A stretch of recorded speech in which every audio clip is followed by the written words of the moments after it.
जो प्रस्ताव माननीय राजनाथ सिंह जी ने हम सबके सामने रखा, जिसे सभी दलों ने, घटक ने समर्थन अनुमोदन किया, वह सदन के सामने रखा जाता है। आप सबसे निवेदन है कि करतल ध्वनि के साथ मैं एनडीए के वरिष्ठ नेताओं से कहूंगा कि वो सामने मंच पे बाहर आकर के माननीय मोदी जी का स्वागत करें। सब लोग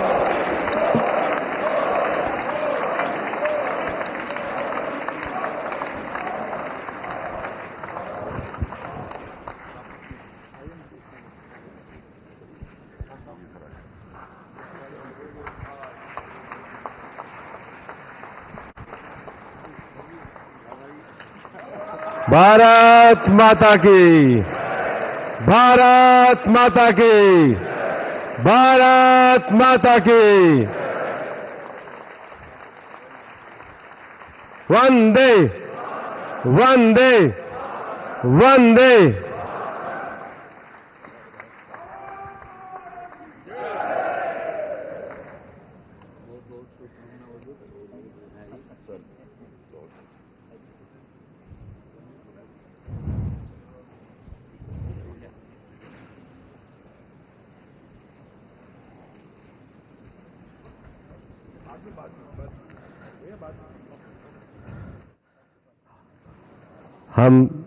हम सब लोगों के लिए हर्ष, गौरव और सौभाग्य का विषय है कि एनडीए के हमारे नेता के रूप में माननीय नरेंद्र मोदी जी से हम निवेदन करेंगे कि वो हम सब लोगों को भारत के उज्जवल भविष्य के लिए संबोधन प्रदान करें। हम सब लोग करतल ध्वनि से माननीय प्रधानमंत्री जी का अभिनंदन और स्वागत करते हैं।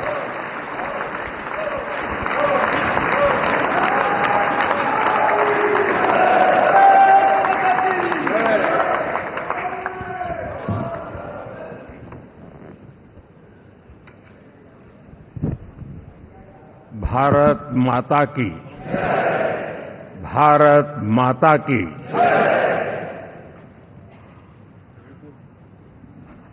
मैं सबसे पहले तो इस सभागृह में उपस्थित एनडीए घटक दलों के सभी नेतागण, नवनिर्वाचित सभी सांसदगण और हमारे राज्यसभा के भी सांसदगण, आप सबका हृदय से बहुत बहुत आभार व्यक्त करता हूं।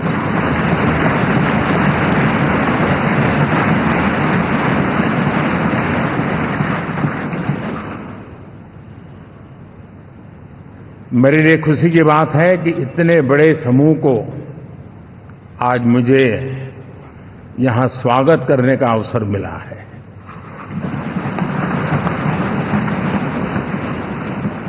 जो साथी विजयी होकर के आए हैं, वे सभी अभिनंदन के अधिकारी हैं,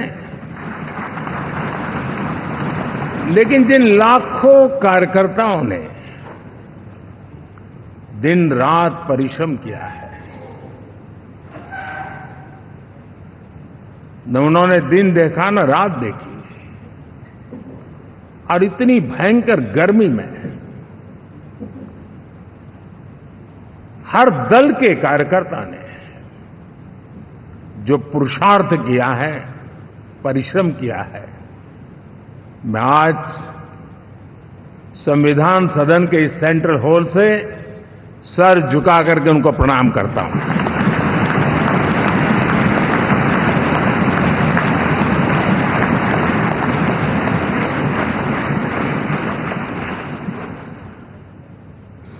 साथियों, मेरा बहुत सौभाग्य है कि एनडीए के नेता के रूप में आप सब साथियों ने सर्वसम्मति से चुन करके मुझे एक नया दायित्व दिया है, और इसके लिए मैं आपका बहुत बहुत आभारी हूं।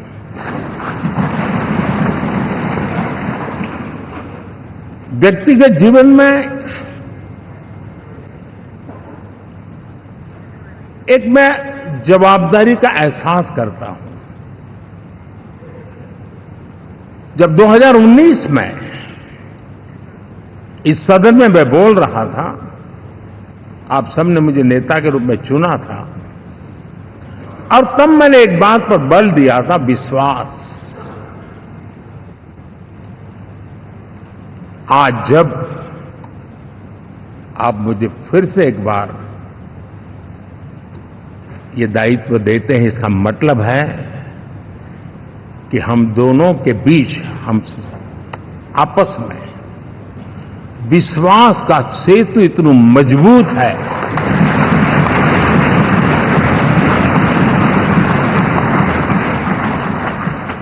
ये अटूट रिश्ता विश्वास की मजबूत धरातल पर है, और ये सबसे बड़ी पूंजी होता है। और इसलिए ये पल मेरे लिए भावुक करने वाले भी हैं, और आप सबके प्रति जितना धन्यवाद करूं उतना कम है।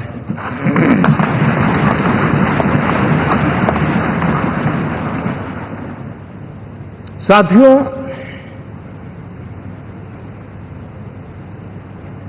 बहुत कम लोग इन बातों की चर्चा करते हैं, शायद उनको सूट नहीं करता होगा,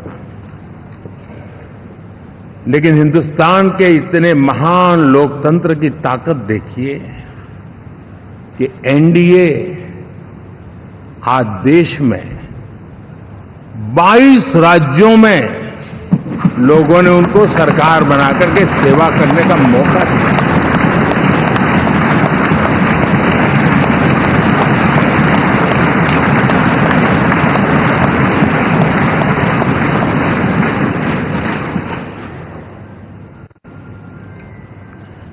हमारा ये अलायंस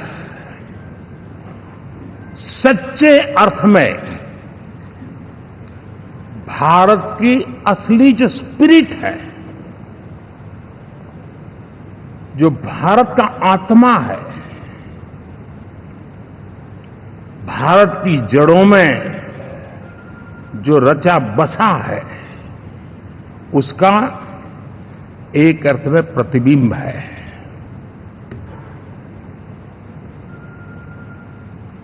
और मैं इसलिए कह रहा हूं कि थोड़ी नजर करें, हमारे देश में 10 ऐसे राज्य जहां हमारे आदिवासी बंधुओं की संख्या प्रभावी रूप से है, निर्णायक रूप से है, जहां इस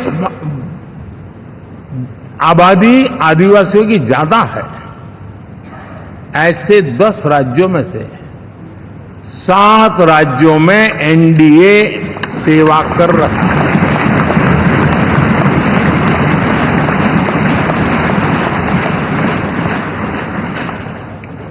साथियों, हम सर्वपंथ संभाव के हमारे संविधान को समर्पित है, और देश में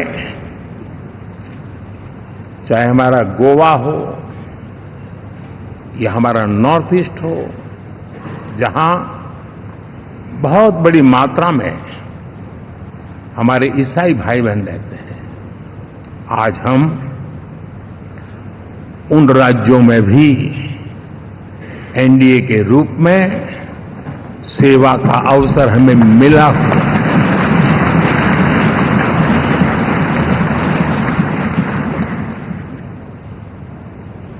साथियों, प्री पोल अलायंस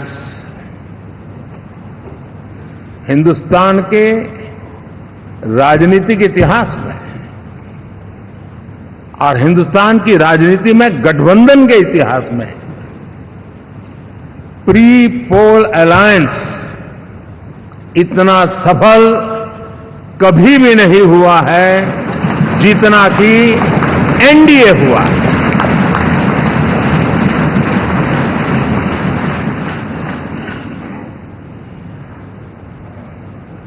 और ये गठबंधन का विजय हमने बहुमत हासिल किया है और मैं कई बार कह चुका हूं, शब्द अलग होंगे लेकिन मेरे भाव उसमें एक सातत्य है। सरकार चलाने के लिए बहुमत आवश्यक है, लोकतंत्र का वही एक सिद्धांत है, लेकिन देश चलाने के लिए सर्वमत बहुत जरूरी होता है।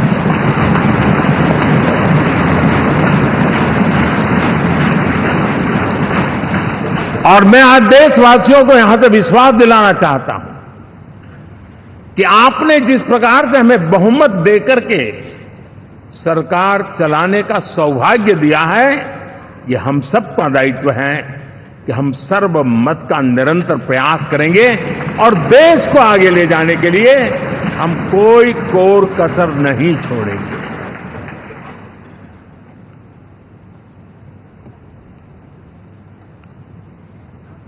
साथियों, एनडीए को करीब करीब 3 दशक हो चुके हैं। यानी आजादी के 75 साल में 3 दशक एनडीए, ये सामान्य घटना नहीं है जी। विविधता से भरे हुए अपनी लोकतांत्रिक और सामाजिक रचना के बीच में ये 3 दशक की यात्रा एक बहुत बड़ी मजबूती का संदेश देती है। और मैं आज बड़े गर्व के साथ कहता हूं कि किसी एक समय वो था कि संगठन के कार्यकर्ता के रूप में इस अलायंस का हिस्सा था, व्यवस्थाओं से जुड़ा रहता था और आज सदन में बैठ करके आपके साथ काम करते करते मेरा भी नाता इससे 30 साल का रहा है और मैं कह सकता हूं, हकीकतों के तथ्यों के आधार पर कह सकता हूं, ये सबसे सफल अलायंस है।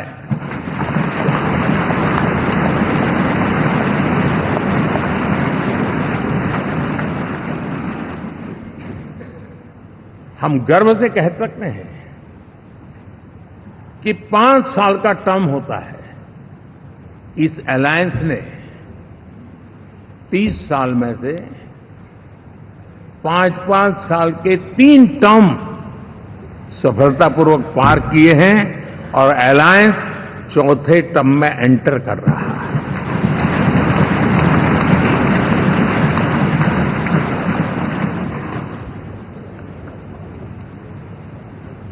साथियों,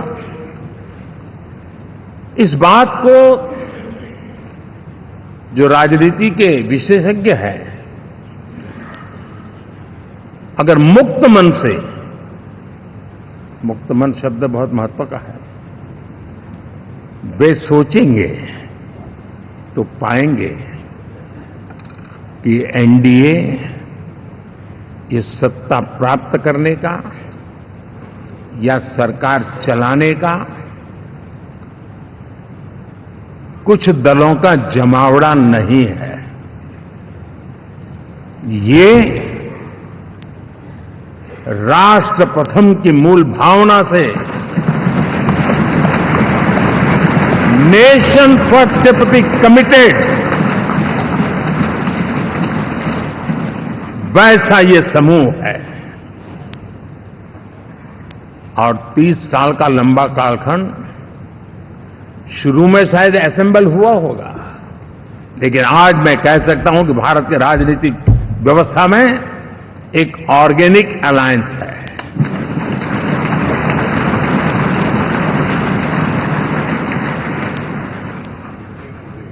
और ये मूल्य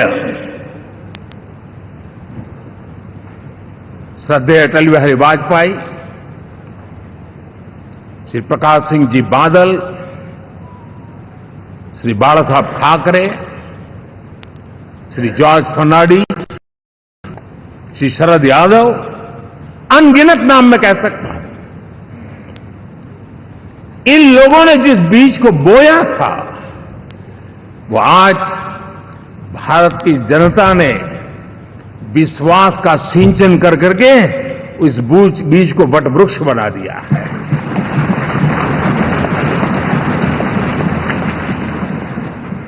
और हम सबके पास ऐसे महान नेताओं की विरासत है और हमें इसका गर्व है।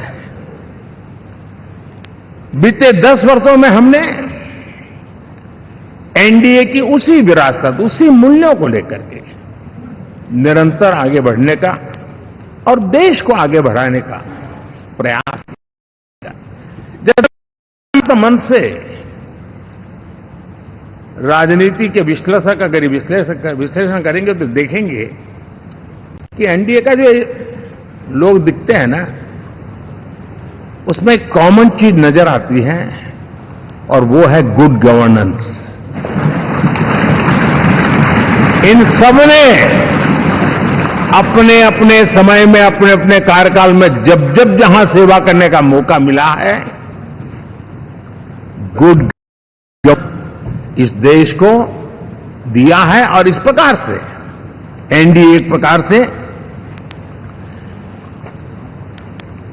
एनडीए कहते ही गुड गवर्नेंस ये अपने आप पर्यायवाची बन जाता है।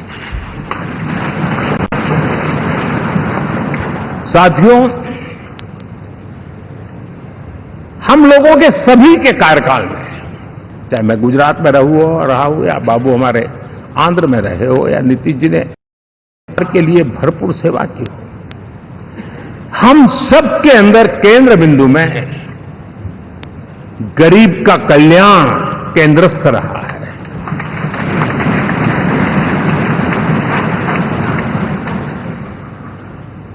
और देश ने एनडीए के गरीब कल्याण के, गुड गवर्नेंस के 10 साल को देखा है। इतना नहीं, मैं कह सकता हूं देश ने इसे जिया है।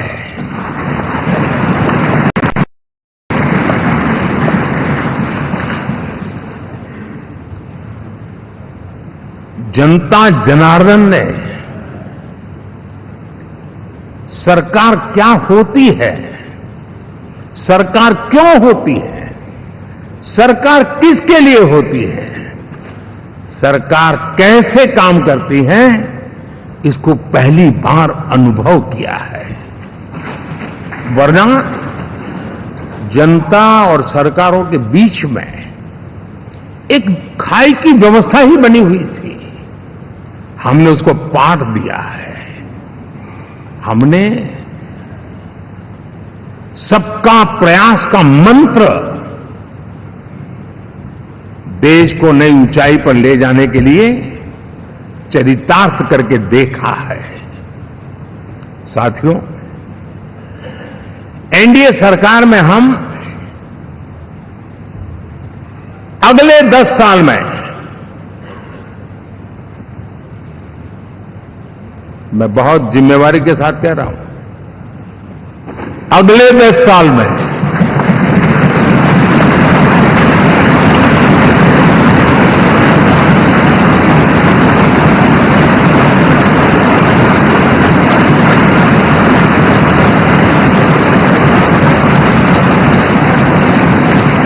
गुड गवर्नेंस, विकास,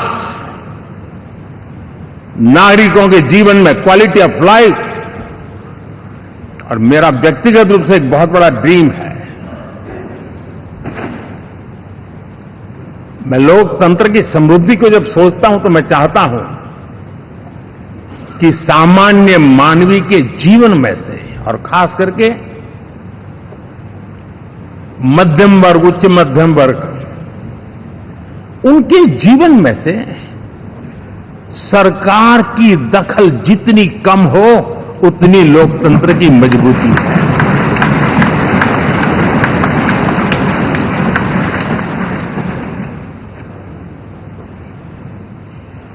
और आज के टेक्नोलॉजी के युग में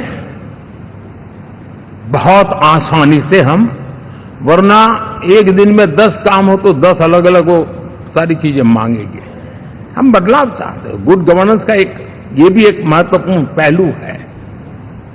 देखिए, हम विकास का नया अध्याय लिखेंगे, गुड गवर्नेंस का नया अध्याय लिखेंगे, जनता जनार्दन की भागीदारी का नया अध्याय लिखेंगे और सब मिलकर के विकसित भारत के सपने को साकार करके रहेंगे।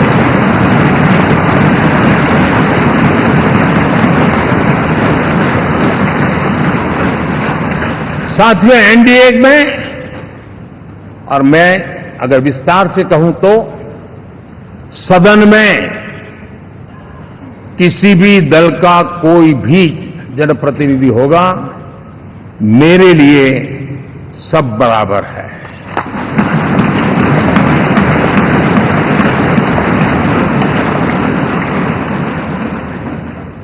जब मैं सबका प्रयास की बात करता हूं तो मैं सदन में भी, चाहे वो लोकसभा हो या राज्यसभा हो, हमारे लिए सब बराबर है।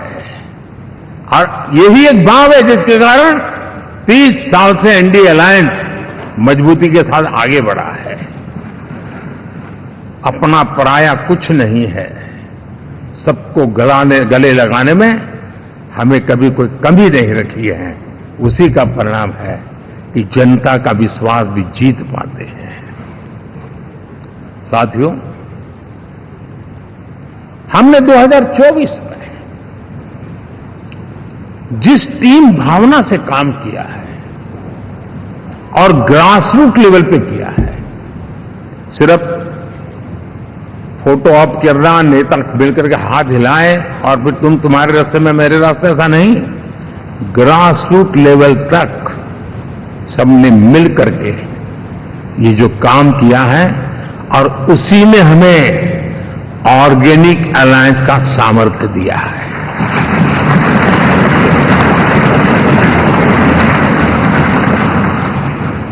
एक दूसरे का सहयोग किया है। हर किसी ने यही सोचा, जहां कम वहां हम। अगर कोई कमी है तो मैं आऊंगा, मैं मेहनत करूंगा, लेकिन तुम्हें कमी नहीं रहने दूंगा। जहां कम वहां हम, ये हर कार्यकर्ता ने जी करके दिखाया है, और तभी तो जीत आती है। साथियों, कभी कभी मैं कह सकता हूं कि हमारा 10 साल का अनुभव है, भारत के हर क्षेत्र का और भारत के हर नागरिक का जो एस्पिरेशंस हैं, रीजनल एस्पिरेशंस हैं, वे और नेशनल एस्पिरेशंस, इसका एक अटूट नाता होना चाहिए। इसके बीच में हवा तक गुजर न सके, इतना जुड़ाव होना चाहिए, तब देश आगे बढ़ता है।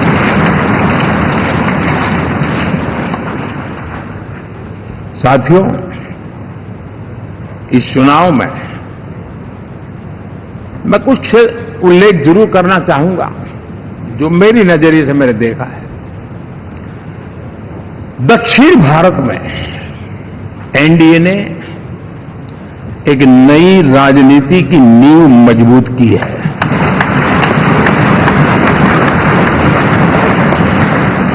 अब देखिए, कर्नाटक एंड तेलंगाना, अभी अभी तो उनकी सरकारें बनी थी, लेकिन पल भर में ही लोगों का विश्वास टूट गया, भ्रम से लोग बाहर आ गए और एनडीए को गले लगा दिया। कर्नाटक और तेलंगाना में दोनों जगह।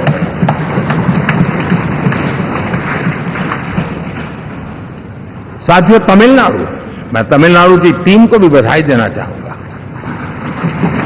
और वहां हमारा एनडीए समूह बहुत बड़ा भी है, और कईयों को पता था कि हम एक साथ एक सीट नहीं लड़ा पाएंगे, लेकिन इस लड़ाई में हम साथ रहेंगे। और मैंने बहुत से एनडीए के साथी तमिलनाडु में ऐसे हैं कि जिनका कोई उम्मीदवार नहीं था, लेकिन इस झंडे को ऊंचा रखने के लिए वो जी जान से जुटे थे।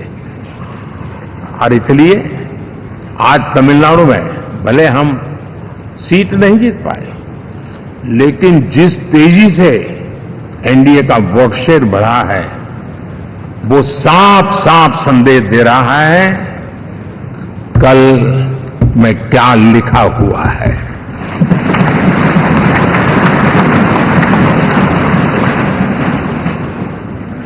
साथियों, पुडुचेरी हो, केरला हमारे सैकड़ों कार्यकर्ताओं के बलिदान हुए हैं। यूडीएफ हो या एलडीएफ हो, शायद हिंदुस्तान के राजनीतिक जीवन में इतना जुल्म एक विचारधारा को लेकर के जीने वाले लोगों पर हुआ होगा तो सिर्फ मैं कह सकता हूं केरल में हुआ है। जम्मू कश्मीर से भी ज्यादा हुआ है। उसके बावजूद भी सामने कहीं विजय नजर नहीं आता था। उन्होंने परिश्रम की पराकाष्ठा में कभी पीछे नहीं रहे, पीढ़ियां खपा दी और आज पहली बार संसद में केरल से हमारा प्रतिनिधि बन गया।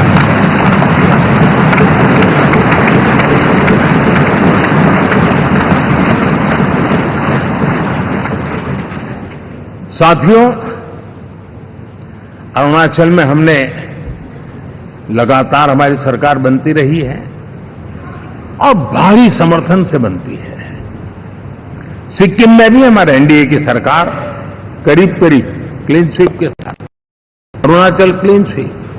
आंध्र, मैं अभी बाबू को पूछ रहा था, बोले हिस्टोरिकली ये सबसे हाईएस्ट विक्ट्री है।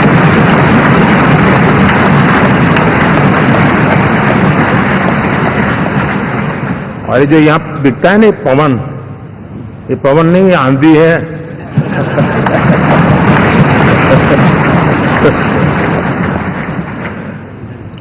आंध्र ने इतना बड़ा हमारे प्रति जनमत दिया है जी। हिंदुस्तान के लिए एक सामान्य मानवीय की विकास की जो जिजीविषा है उसका प्रतिबिंब है। और महाप्रभु जगन्नाथ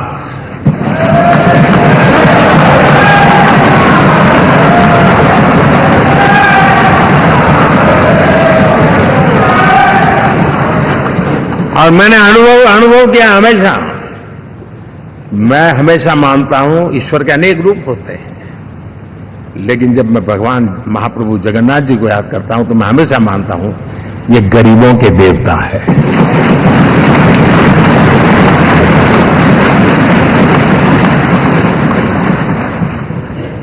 और वहां जो क्रांति रूप परिणाम आया है, मैं इसे एक रिवॉल्यूशन देख रहा हूं। और मैं इसके साथ कह सकता हूं कि विकसित भारत का हमारा जो सपना है, आने वाले 25 वर्ष, पहले मैंने 10 साल कहा था, यहां मैं 25 साल कह रहा हूं। आने वाले 25 साल महाप्रभु जगन्नाथ जी की कृपा से उड़ीसा देश की विकास यात्रा के ग्रोथ इंजन पैकी एक होगा।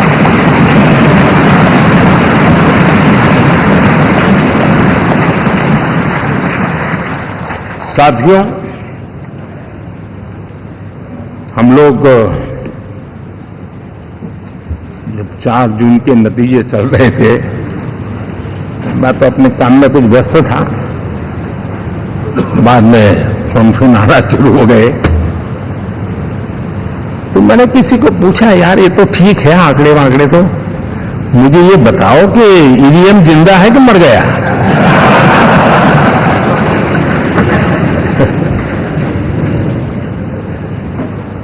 क्योंकि ये लोग तय करके बैठे थे कि भारत के लोकतंत्र और लोकतंत्र की प्रक्रिया के प्रति विश्वास ही लोगों का उठ जाए, और लगातार ईवीएम को गाली देना। और मुझे तो लगता था कि शायद इस बार वो ईवीएम की अर्थी क्या जुलूस निकालेंगे, लेकिन 4 जून शाम आते आते उनको ताले लग गए, ईवीएम ने उनको चुप कर दिया। ये ताकत है भारत के लोकतंत्र की, ये ताकत है भारत की निष्पक्षता की, ये भारत की ताकत है भारत के चुनावी तंत्र की, चुनाव आयोग की। और मैं मानता हूं कि ये आशा करता हूं कि 5 साल तो अब ईवीएम शायद मुझे नहीं सुनाई देगा, लेकिन जब 29 में हम जाएंगे तो फिर से शायद ईवीएम को लेकर के नाचने की शुरुआत करेंगे, क्योंकि इनके सुधरने की संभावना बहुत कम है। आप देखिए, चुनाव के समय मैंने पहली बार देखा, शायद हर तीसरे दिन इलेक्शन कमीशन के काम में रुकावट आए, इसके लिए सुप्रीम कोर्ट के दरवाजे खटखटाए गए, भांति भांति के एप्लीकेशन, और एक ही टोली थी।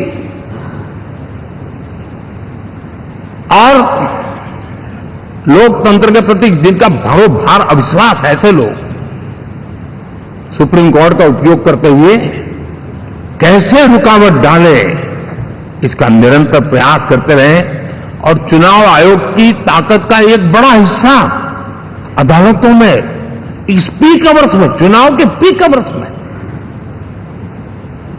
यानी कितनी निराशा लेकर के ये लोग मैदान में आए थे कि उन्होंने पूरा हमला उसी इंस्टीट्यूट पे लगा दो ताकि चुनाव के कोई भी परिणाम आए, हम दुनिया के सामने भारत को भी बदनाम कर लें।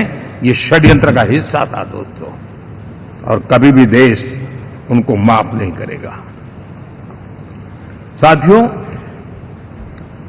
इंडी गठबंधन वाले जब ईवीएम का विरोध करते हैं तो मैं सिर्फ एक चुनाव के रूप में नहीं देख रहा। मैं मानता हूं ये लोग मन से पिछली शताब्दी के सोच वाले लोग हैं। वे टेक्नोलॉजी को हम महत्व न समझते हैं, न टेक्नोलॉजी स्वीकार करने को तैयार है। और ये सिर्फ ईवीएम में दिखाई दिया, ऐसा नहीं, यूपीआई में दिखाया। जब हमने कहा कि हिंदुस्तान के लोग डिजिटल ट्रांजैक्शन करेंगे, फिनटेक की दुनिया में आज हिंदुस्तान का नाम हो गया, मानने को तैयार नहीं। आधार आज देश की एक पहचान बना है। मैं तो देख रहा हूं कि मुझे कई देश कहते हैं कि हमें आधार की पद्धति से आगे बढ़ना है, आप कैसे मदद कर सकते हैं। उस आधार को रोकने के लिए सुप्रीम कोर्ट में बार जाकर के परेशानियां पैदा की। यानी मूलतः ये प्रगति के विरोधी, आधुनिकता के विरोधी, टेक्नोलॉजी के विरोधी इंडी अलायंस हमने देखा है। साथियों, इस देश के लिए ये भी चिंता का विषय है कि विश्व में भारत के लोकतंत्र की ताकत को कम आंकने का प्रयास, और कितना एक्सट्रीम है। मैं दुनिया में ढोल पीट रहा हूं कि हम मदर ऑफ डेमोक्रेसी है, और ये दुनिया में जाकर के बता रहे नहीं हमारे देश में तो डेमोक्रेसी ऐसा कुछ नहीं, कि वो मोदी बैठ गया है, वो एक चाय बेचने वाला यहां पहुंच कैसे गया, कुछ तो गड़बड़ की होगी। ये जो इनकी मनस्थिति है जी, भारत के नागरिकों को चुनाव प्रक्रिया के प्रति अविश्वास पैदा करने का जो उनका षड्यंत्र है, मैं मानता हूं कि अब दुनिया भी भारत के लोकतंत्र की विविधता, विशालता, व्यापकता, गहनता, इन सबको भी जानने समझने के लिए आकर्षित होगी। ऐसे इस चुनाव के नतीजे में देख रहा हूं। साथियों, जब 1 तारीख को मतदान पूरा हुआ और 4 तारीख को काउंटिंग, इस बीच की चीजों को आप देखिए। योजनाबद्ध तरीके से देश को हिंसा की आग में झोंकने का बयान दिए जाते थे। यहां इकट्ठे होना, यहां पहुंचना, यहां करना। कुछ लोग इस चीज को गंभीर नहीं लेते हैं, लेकिन ये बहुत गंभीर है। आप भारत के लोकतंत्र को पहले उसकी व्यवस्था को अनादर करते हो, अब परिणाम आने से पहले एक ऐसा माहौल बना दो कि बस आग लगा देंगे। हर प्रकार से उन शब्दों का अर्थ यही निकलता है कि उन्होंने देश को उस दिशा में ले जाने का प्रयास किया था। लगातार देश को गुमराह करने का प्रयास किया गया, देश के लोगों को बांटने का प्रयास किया। अरे चुनाव एक ऐसा लोकोत्सव होता है कि ज्यादा से ज्यादा लोगों को हम जोड़े, तोड़ने के लिए नहीं होता है। लेकिन हर प्रकार से कोशिश यही की गया है। साथियों, मैं मानता हूं कि 2024 के लोकसभा के चुनाव के जो नतीजे हैं, हर पैरामीटर से देखेंगे, दुनिया ये मानती है और मानेगी कि ये एनडीए का महाविजय है।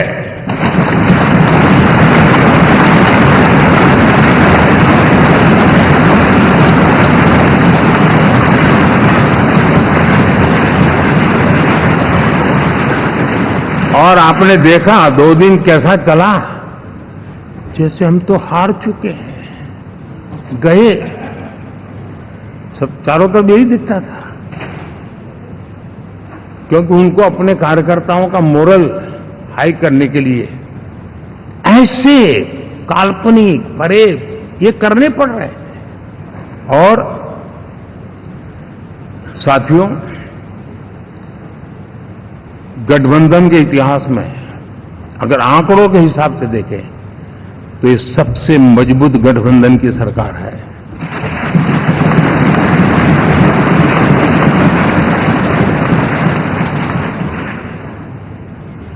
लेकिन कोशिश ये की गई कि इस विजय को स्वीकार न करना, उसको पराजय के छाया में डुबो कर रखना। लेकिन उसकी ऐसी चीजों की बाल मृत्यु हो जाती है, और हो भी गई। लेकिन देशवासी जानते हैं कि न हम हारे थे, न हम हारे हैं।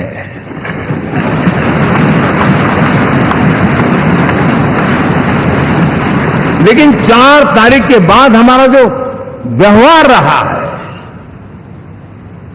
वो हमारी वो पहचान बताता है कि हम विजय को पचाना जानते हैं।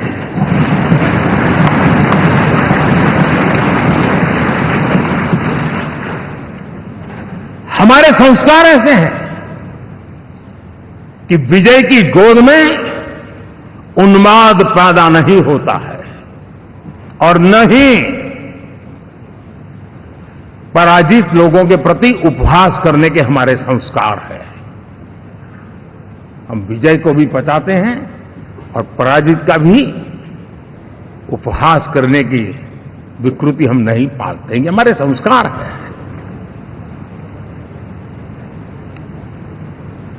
अब किसी भी बालक को पूछो कि भाई लोकसभा के चुनाव के पहले सरकार किसकी थी, तो कहेगा एनडीए। 24 के नतीजों के बाद सरकार किसकी बनी, एनडीए। फिर हारे कहां से भाई? पहले भी एनडीए थी, आज भी एनडीए और कल भी एनडीए है।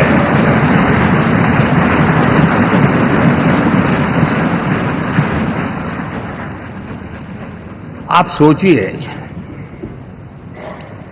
10 साल बाद भी कांग्रेस 100 के आंकड़े को नहीं छू पाई।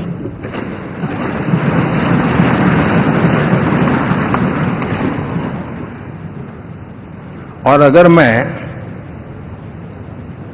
14, 19 और 24 3 चुनावों को जोड़ करके कहूं, कांग्रेस के 3 चुनाव जोड़ूं, तो इन 3 चुनावों में जितनी सीटें मिली है, उससे ज्यादा हमें इस चुनाव में मिली है।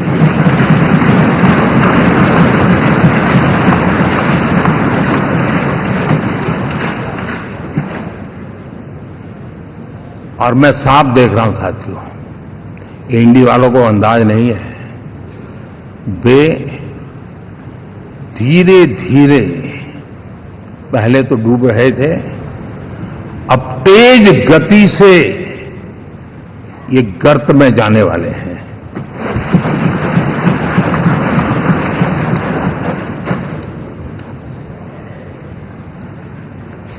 साथियों, इंडिया अलायंस वाले देश के सामान्य नागरिकों की जो समझ है, आज भी वो उसके सामर्थ्य को समझ नहीं पाए हैं या समझना चाहते नहीं है। भारत के सामान्य व्यक्ति की भी एक समझ है, और जो जमीन से जुड़ा रहता है ना, वो समझ को छूता है, समझता है, पहचानता है, वो वहां नहीं है। साथियों, इन लोगों का जो व्यवहार रहा है 4 तारीख के बाद, मैं आशा करता था कि वे लोकतंत्र का सम्मान करेंगे, लेकिन उनके व्यवहार से लगता है कि शायद उनमें ये संस्कार आए, इसके लिए हमें और इंतजार करना पड़ेगा, और तो मैं ज्यादा कुछ कह नहीं सकता। और ये वो लोग हैं जो खुद की पार्टी के पीएम का अपमान करते हैं, उसके निर्णयों को फाड़ देते थे। खुद की पार्टी को विदेशी मेहमान आ जाए तो उसके लिए चेयर नहीं होती थी। ये सारे दृश्य आपने देखे हैं, ठीक। और मैं समझता हूं कि इन सारी स्थितियों में से हम लोकतंत्र की मजबूती और जनता जनार्दन के प्रति आस्था, इसको हम, साथियों, लोकतंत्र हमें सबका सम्मान करना सिखाती है। विपक्ष में भी जो सांसद जीत करके आए हैं, मैं उनको भी बधाई देता हूं।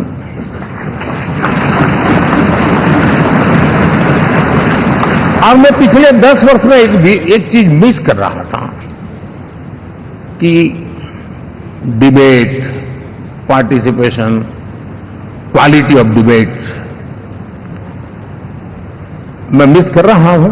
लेकिन मैं आशा करता हूं कि अब इस नया जो सदन बना है, वो कमी मुझे खलेगी नहीं। शायद हमारे साथी भी राष्ट्रहित की नीयत के साथ सदन में आएंगे, और भले वो विपक्ष में बैठे होंगे, लेकिन राष्ट्र के विपक्ष में नहीं है, हमारे विपक्ष में है। राष्ट्र में तो हम सब एक ही दिशा में हैं।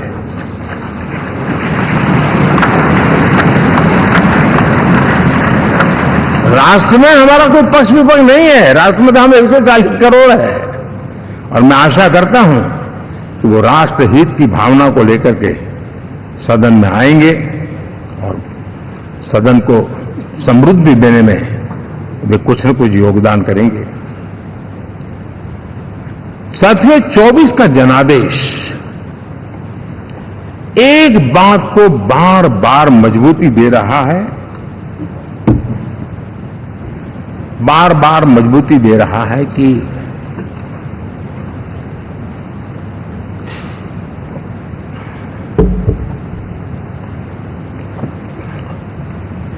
देश को आज के वातावरण में सिर्फ और सिर्फ एनडीए पर ही भरोसा है।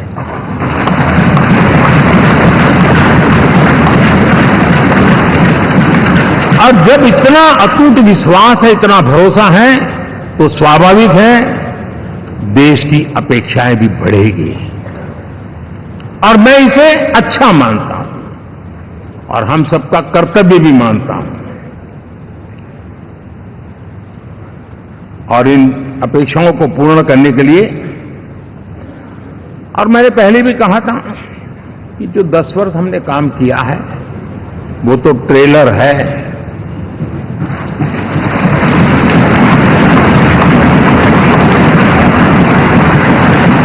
और वो मेरा चुनावी वाक्य नहीं था, ये मेरा कमिटमेंट है। हमें और तेजी से, और विस्तार से, और तेज गति से देश के आकांक्षाओं को पूर्ण करने में रत्ती भर भी विलंब नहीं करना है।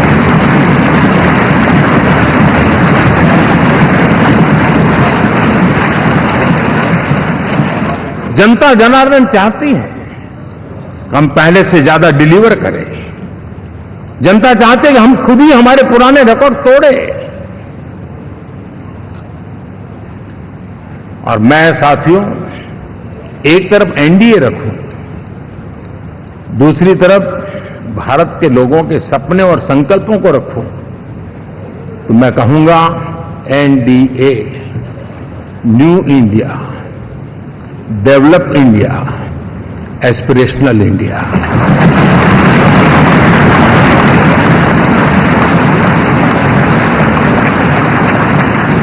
और इसी सपने और संकल्पों को पूरा करना, ये हम सबका संकल्प भी है, कमिटमेंट भी है, और हमारे पास रोड मैप भी है।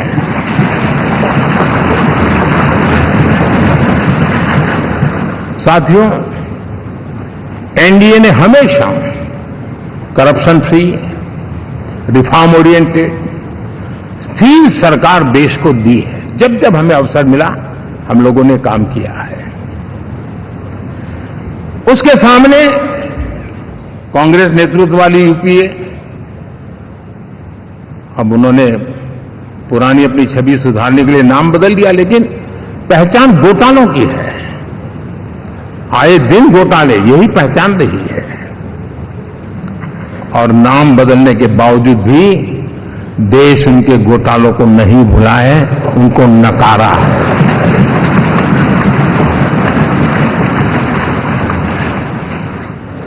और मैं कह सकता हूं साथियों, इंडी अलायंस वालों ने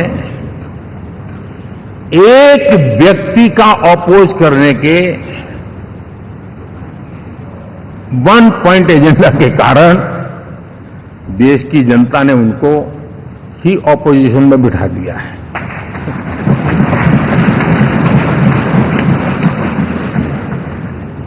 एनडीए विकसित भारत इस संकल्प को लेकर के चुनाव में गया था, देश के लिए सकारात्मक सोच को लेकर के गया था, देश की युवा शक्ति के सामर्थ्य को समझ करके नए अवसरों को लेकर के देश को आगे बढ़ने की बात लेकर के गया था। जबकि हमारे सामने जो लोग थे, वो भ्रम फैलाना, झूठ फैलाना, यही गुमराह करने वाले काम यही करते रहे थे। अब एनडीए और उनका देखें, इवन नामांकन में जाएंगे तो भी आपको देखेगा उनका चुनाव प्रचार, उनका नामांकन, हम लोगों का एक एक दृश्य देख लीजिए और उनका एक एक दृश्य देखिए, कितना बड़ा अंतर है। हर चीज में उनका कैरेक्टर दिखाई देता है। और क्या रहा, फोटो ऑप के लिए तो उन्होंने अलायंस घोषित कर दिया, लेकिन कितने ही राज्यों में वो आपस में लड़ते रहे हैं, चुनावी जंग में एक दूसरे की पीठ में छुरा भोंकते रहे हैं। कभी उन्होंने कहा कि ये तो हमारा वैचारिक अलायंस है, वो विचार लेवल पर ठीक है, बाकी नीचे तो हमारा अपना हम तैयार करेंगे। और अब फिर उन्होंने कहा कि भाई हम तो सीट के आधार पर अलायंस करेंगे, टोटल न भी करें, ये भी खेल खेला। और अभी अभी तो चुनाव पूरा शुरू कर दिया कि ये तो हमारा अलायंस लोकसभा के चुनाव के लिए ही था, बाद में नहीं है, ये भी शुरू कर दिया। यानी मैंने बहुत पहले कहा था कि आप देख लेना 4 जून के बाद बिखराव शुरू हो जाएगा, और वो शुरू हो चुका है। इसका मतलब ये हुआ कि वो सिर्फ और सिर्फ सत्ता सुख के लिए एक दूसरे का साथ देने की कोशिश करते थे, लेकिन उनमें उनका अगर स्वार्थ निश्चित होता तो साथ देना, वरना नहीं देना, एक कैरेक्टर था। साथियों, ये लोग कितने ही बड़े झूठे बोलते रहे हैं। और आप देखिए, चुनाव के समय उन्होंने देश के सामान्य नागरिक को गुमराह करने के लिए जो पर्चियां बांटी कि ये देंगे और वो देंगे और टिकना देंगे, फलाना देंगे, 2 दिन से मैं देख रहा हूं कि कांग्रेस के दफ्तरों पर लोग कतार लगा के खड़े हैं कि ये पर्ची है, 1 लाख रुपया कहां है, लाओ भाई, मांग रहे हैं लोग। यानी आपने जनता जनार्दन की आंखों में कैसा उनको भ्रमित किया, कैसी आंख में धूल झोंक दी कि वो बेचारा सामान्य नागरिक मांग के चलता था, भाई 4 जून के बाद रुपया मिल जाएगा, इसलिए वो जाके खड़ा रह गया। और अब उसको धक्का मारा जा रहा है, डंडे मारे जा रहे हैं, वहां से निकाला जा रहा है। अब इस प्रकार का चुनाव ये अपने आप में देश के गरीबों का अपमान है, हमारे देश के सामान्य नागरिकों का अपमान। और कभी भी देश ऐसी हरकतों को न भूलता है, न ही कभी माफ किए बिना माफ कभी करता है।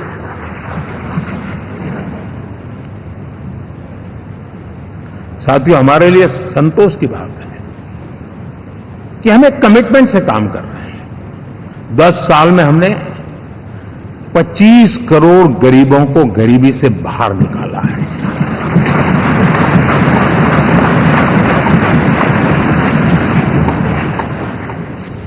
गरीब कल्याण का एक सुरक्षित मजबूत कवच दिया है हमने उसको, और उसके अंदर भी एक नए एस्पिरेशंस पैदा हुई है कि हां, अब मुझे गरीब नहीं रहना है, और उसके लिए मुझसे जो हो सके मैं हर अवसर का फायदा उठाऊंगा।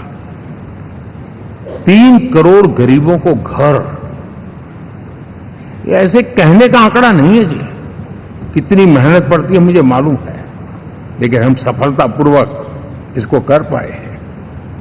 4 करोड़ लोगों को दे चुके हैं, 3 करोड़ का हम संकल्प लेकर के आज से आगे बढ़ेंगे। यानी ये भी हिम्मत है कि 4 करोड़ देने के बाद जिन परिवारों का विस्तार हुआ है, जरूरत पड़ी है, और राज्यों की भी उसमें इच्छा है, 3 करोड़ नए घर बनाने का संकल्प। 70 वर्ष की आयु से ऊपर के व्यक्तियों को, नागरिकों को 5 लाख रुपए तक इलाज के लिए मुफ्त इलाज की व्यवस्था। मुद्रा योजना के तहत हमारे नौजवानों को कारोबार के लिए 20 लाख तक की उनकी बैंक से उनको लोन मिले, इसकी व्यवस्था। ये मैं समझता हूं कि वायदा हमारे तीसरे कार्यकाल की गारंटियां, सब मैं अभी बताता नहीं हूं, लेकिन इन गारंटियों के प्रति हम कमिटेड हैं और उसे पूर्ण करने के लिए हम कोई कमी नहीं रखेंगे। साथियों, गरीब का सशक्तिकरण और मिडिल क्लास को सुविधा, ये हमारी प्राथमिकता है, क्योंकि मध्यम वर्ग अब इस देश का एक बहुत बड़ा चालक बल है। भारत की ग्रोथ स्टोरी में ये ऐसे ऐसे नए फोर्सेस में देख रहा हूं जो हमारी बहुत बड़ी शक्ति बनने वाले हैं, और इसलिए हम उस पर भी उतना ही, और मिडिल क्लास की बचत कैसे बढ़े, सेविंग कैसे बने, उसके लिए, उसकी क्वालिटी ऑफ लाइफ के लिए हम क्या कर सकते हैं, हमारी योजनाओं का विस्तार कैसे किया जाए, हमारे नीति नियमों में बदलाव कैसे किया जाए, उस पर भी हम आने वाले दिनों में काम करते हैं।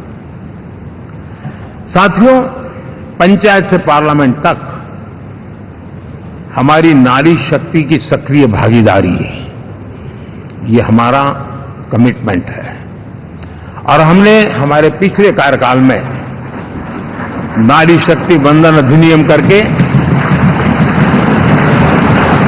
उस बात को हमने आगे बढ़ाया, और वो दिन दूर नहीं होगा जब हमारे सदन में बहुत बड़ी तादाद में हमारी माताएं बहनें देश का नेतृत्व करती हुई दिखाई देगी।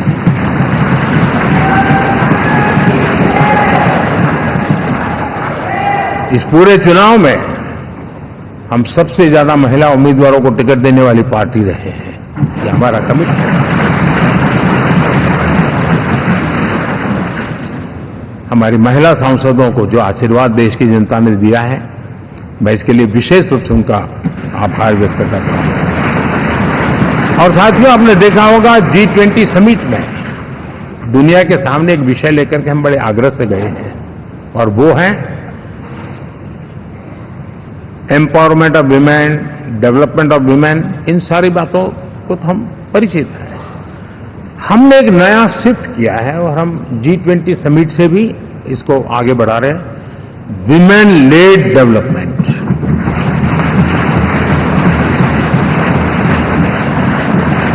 एक बार हमारा इस प्रकार का कमिटमेंट बनता है तो परिवर्तन बिल्कुल साफ नजर आता है। साथियों, एनडीए का ये कार्यकाल बड़े फैसलों का है, तेज विकास का है, और अब हम समय गंवाना नहीं चाहते कि हम 5 नंबर की इकोनॉमी से 3 नंबर की इकोनॉमी पर पहुंचना है।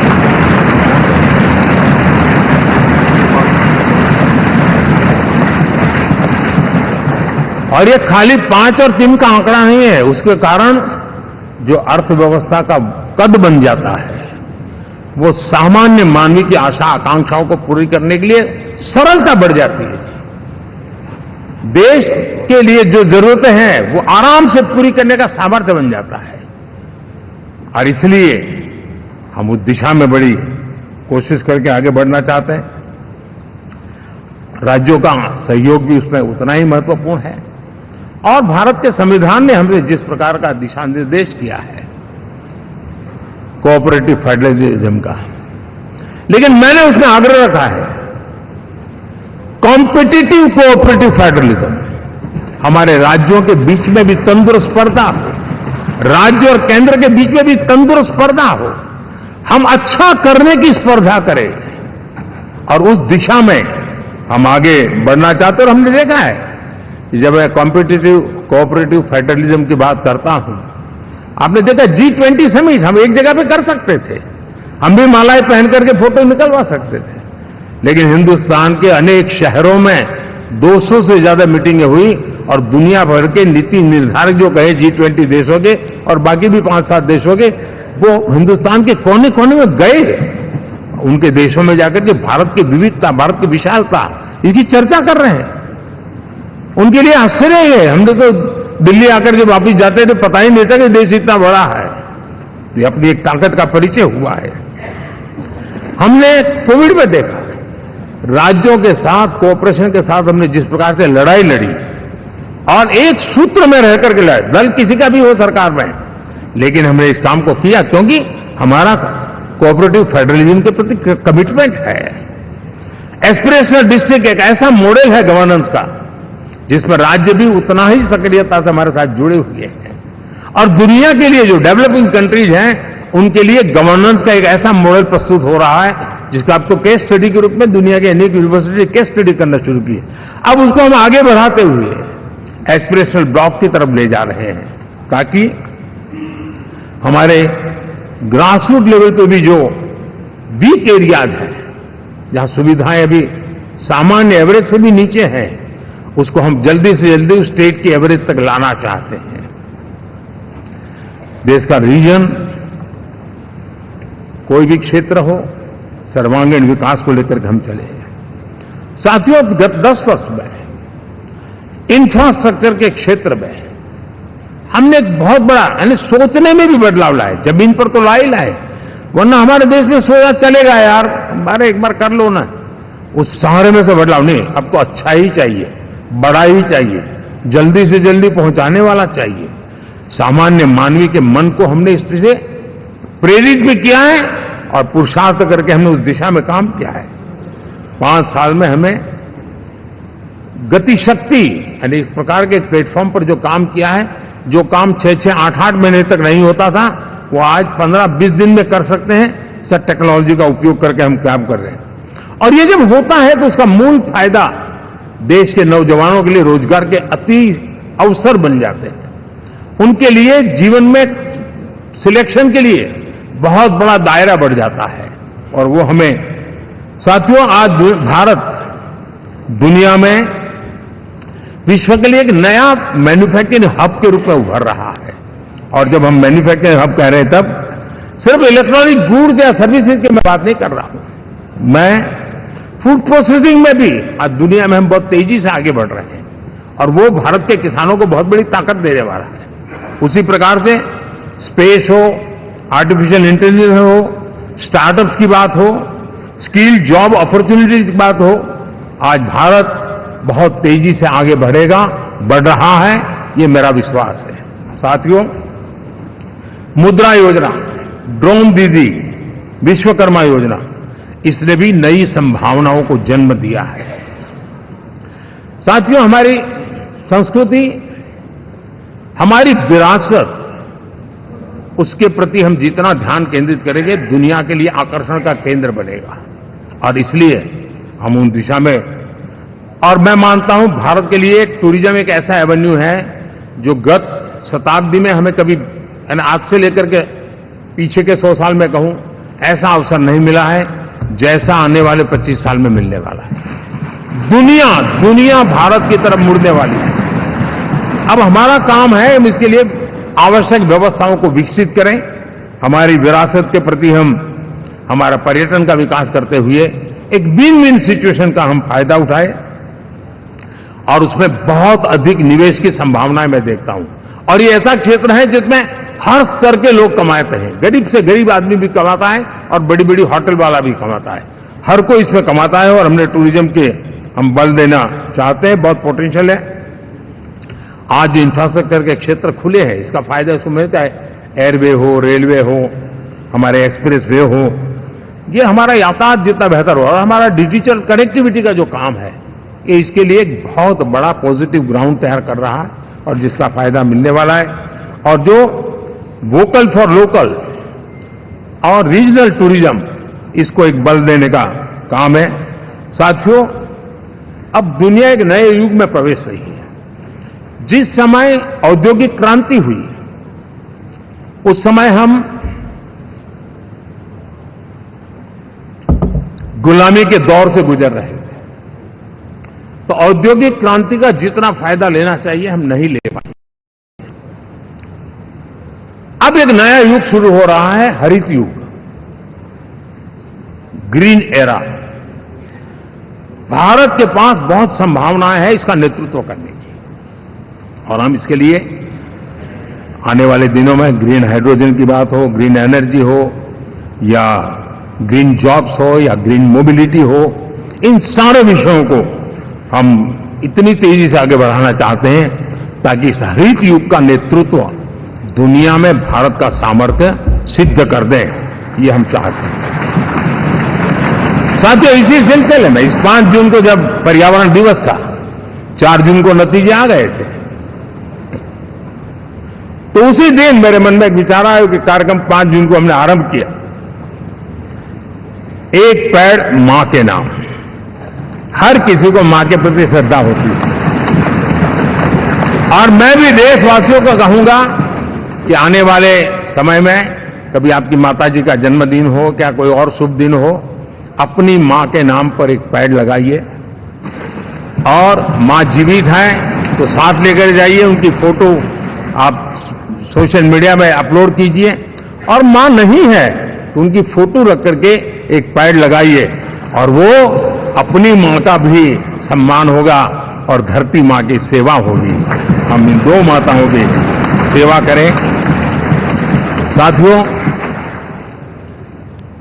एनडीए, अब भारत आइसोलेशन में नहीं जी सकता। वैश्विक परिवेश में भारत की भूमिका दिनों दिन बहुत बढ़ती चली जा रही है। 2014 में जब एनडीए की सरकार बनी, पूरे विश्व में उसी एक पल से एक नया जिज्ञासा पैदा हुई, थोड़ी आशा के संकेत उनको नजर आने लगे और फिर उस बदलाव बहुत बड़ा तेजी से आया और पिछले 10 वर्ष में भारत ने जिन कामों को बढ़ दिया है, आज भारत की छवि विश्व बंधु की बन चुकी है। दोस्तों, विश्व हमें एक बंधु के रूप में स्वीकार कर रहा है और जब दुनिया हमें विश्व बंधु के रूप में स्वीकारती है तो हमारी वैश्विक जिम्मेवारियों को भी हमने हमारे आने वाले रोड मैप में महत्व देना ही होगा। और भारत की सफल विदेश नीति ने अच्छे परिणाम भी दिए हैं। हमने हर संकट को उस प्रकार से हैंडल किया जिस प्रकार से मानवीय मूल्यों को हमने प्राथमिकता दी, उसका परिणाम है कि सामान्य मानवीय के मन में ये विश्व बंधु वाला भाव बहुत मजबूत हुआ और भारत का सेवा भाव का जो कैरेक्टर है उसको विश्व ने पहचाना है। चाहे यूक्रेन का संकट हो, चाहे अफगानिस्तान का संकट हो, हर हमारे लोगों को बचाना हो, हमने किसी भी में हमने कोई कमी नहीं रखी है। और साथियों, ये क्षमता के कारण भारत में निवेश की संभावनाएं बहुत बढ़ने वाली है। मैं राज्यों से भी कहूंगा कि आप प्रगतिशील नीतियां बनाकर रेडी रहिए। विश्व आज आपके आंगन पे दरवाजे पर दस्तक दे रहा है और जो राज्य ज्यादा स्पष्ट नीतियों के साथ आएगा जो राज्य उन कंपनियां विदेश जाने वाले लोगों को ठीक से हैंडल करेगा, उसको बेनिफिट मिलने ही वाला है। और भारत ने जो नीतियां बनाई है, भारत ने जो वातावरण बनाया है, उसका लाभ भारत के हर राज्य को मिलना चाहिए और उस दिशा में हम तेजी से काम करना चाहते हैं। साथियों, हमने G20 समिट में देखा है, दुनिया का भारत के प्रति नजरिया बदला है। जो लोग इन चीजों को माइन्यूटली देखते होंगे उनको पता होगा कि G20 एक प्रकार से कई संकटों से गुजर रहा था, उतार चढ़ाव आते रहते थे, बिखराव भी नजर आ रहा था, लेकिन भारत में G20 आने के बाद नए प्राण से भर गया है, नया सामर्थ्य आ गया है। और ये भारत की ताकत है कि उसने पूरे विश्व को जोड़ने में G20 के माध्यम से बहुत बड़ा काम किया है।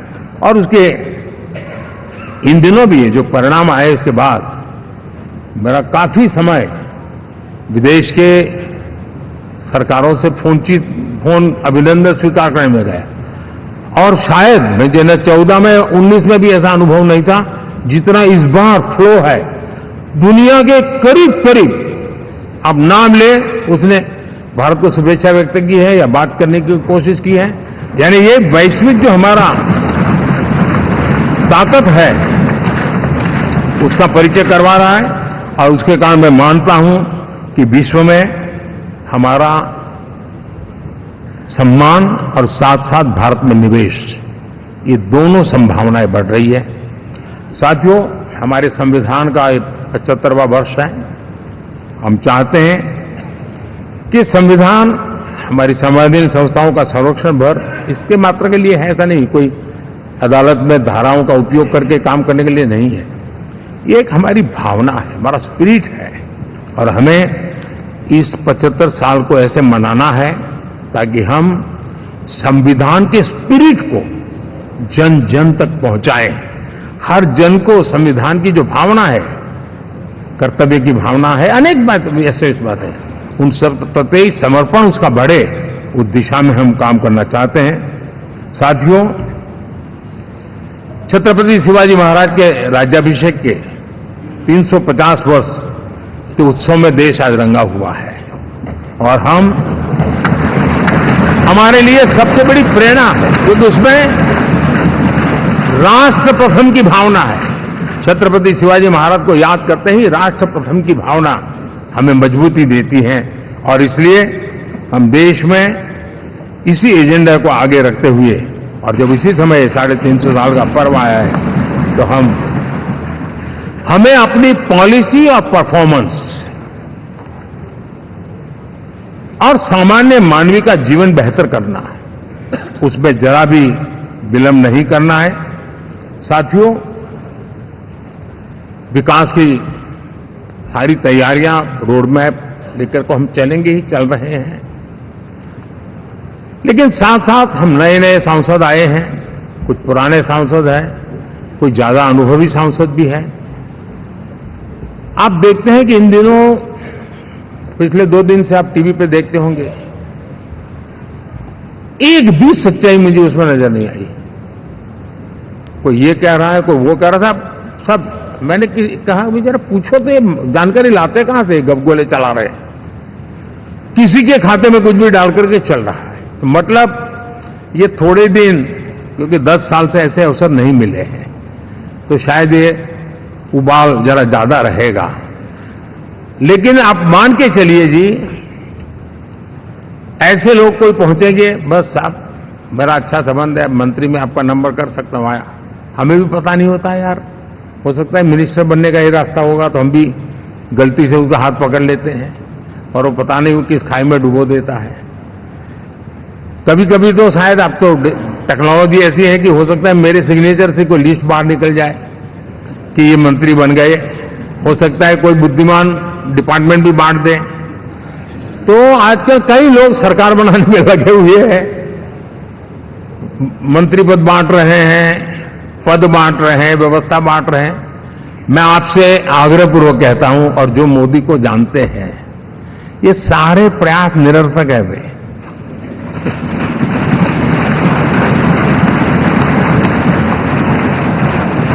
आप भी किसी का फोन आ जाए तो 10 बार वेरीफाई कीजिए कि जिसने फोन किया है वो सचमुच में अथॉरिटी है। अदरवाइज कोई भी कहे भाई आपका नाम हो गया है, सुबह परिवार को बुला लीजिए, शपथ समारोह में आना है, हो गया। तो ऐसी गपबाजी करने वाली एक बहुत बड़ी फौज रहती है। कुछ लोग आदतन करते रहते हैं, कुछ लोगों को मजाक आती है लेकर, और कुछ लोग बद-इरादे से करते हैं। मेरा सभी सांसदों से आग्रह है कि हम इन सारे षड्यंत्रों का शिकार न बने। दूसरा, हमारे जो इंडिया अलायंस वालों ने इस चुनाव में फेक न्यूज में एक्सपर्टाइज कर लिया, डबल पीएचडी कर लिया उन्होंने, वो शायद इसका भरपूर उपयोग करेंगे। हम कृपा करके इन चीजों से दूर रहें, अफवाहों से दूर रहें। ये जो टीम बैठी है वो अनुभवी टीम है, मुझे भी सही सलाह देने वाली टीम है, और इसलिए टीम मिलकर के बहुत सही निर्णय करने वाली है। कृपा करके ब्रेकिंग न्यूज के आधार पर देश चलेगा नहीं, ये मान के चलिए।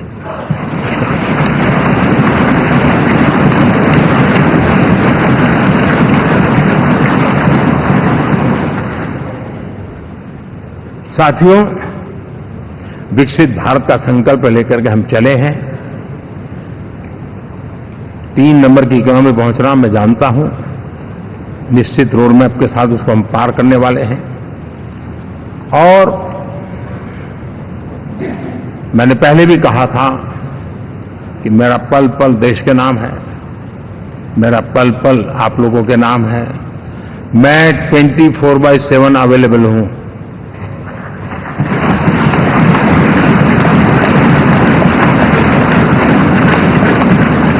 हमें मिलकर के देश को आगे बढ़ाना है। फिर से एक बार आप लोगों ने मुझ पर जो विश्वास जताया है, जो प्यार दिखाया है और जो समर्थन दिया है, वाकई मैं मानता हूं भारत के लोकतंत्र की एक बहुत बड़ी ताकत है। मैं जितना आपका आभार व्यक्त करूं उतना कम, और मैं विश्वास दिलाता हूं कि मैं आपकी आशा अपेक्षाओं को पूरी करने में, परिश्रम करने में कोई कमी नहीं रखूंगा।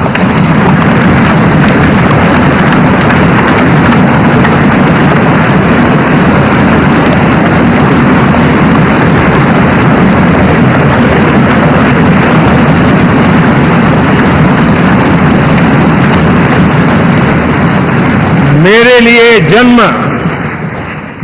सिर्फ और सिर्फ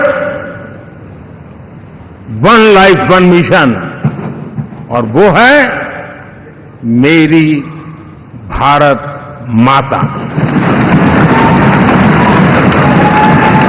ये मिशन है 140 करोड़ देशवासियों के सपनों को पूरा करने के लिए खप जाना।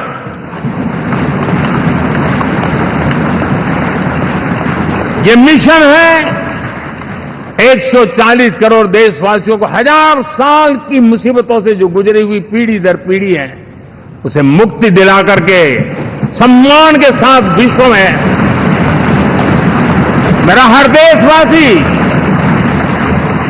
दुनिया उसे देखे तो उसका मन कर जाए, काश ये हिंदुस्तान का है, अरे नजर मिल जाए तो अच्छा होगा। ये मैं स्थिति पैदा करना चाहता हूं। उसका मन लालायित होना चाहिए, हिंदुस्तानी है, अरे यार जरा हाथ मिला लूं, कुछ एनर्जी मुझे भी आ जाए। मैं देश को इस ऊंचाई पे ले जाना चाहता हूं। और साथियों, मुझे पक्का विश्वास है आपका साथ, आपका सहयोग, आपका अनुभव बहुत बड़े परिणामों की संभावनाएं लेकर के आया है। लोकसभा का ये गठन उन सभी आकांक्षाओं को पूरा करेगा। मैं फिर एक बार आप सबका हृदय से बहुत बहुत धन्यवाद करता हूं।